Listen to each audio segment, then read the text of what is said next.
giờ ước là xa đi thôi giờ cả ô ba nơ cả ba qua thế ya đi lên ba xa giờ cả ô chân đô gần na chờ thế lối xa sẽ đa na chờ ga em là khô tu trái ra cái ba đô kê lỡ ya chỉ để nhà mẹ cha em từ mẹ từ to ô la vì lo mẹ đó em cứ đi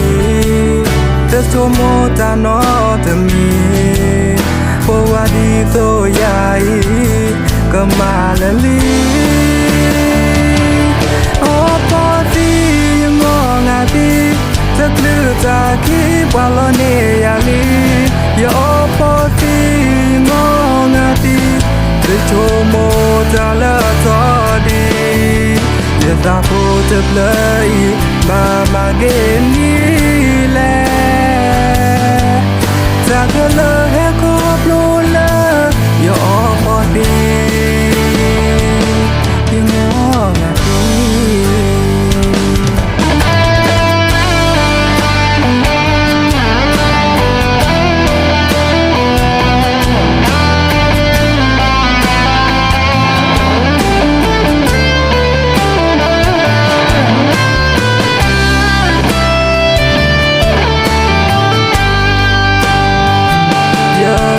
là sân đi thôi giờ gần em bà na giờ ước là sân đi thôi giờ cả ô ba nơ cả ba qua thế ya đi lên ba xa giờ sợ ta ô chân đô gần na chờ thế lối xa sẽ đa na chờ ga em là khô tu trái ra cái ba đô kê lỡ ya chỉ để nhà nó xa em từ mẹ từ to ô la vì lo mẹ đó em từ gì từ chỗ mô ta nó từ mi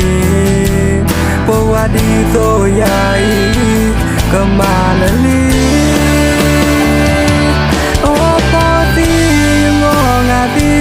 rất lư ta khi qua lo nè ya li yo po ti ngõ ngà đi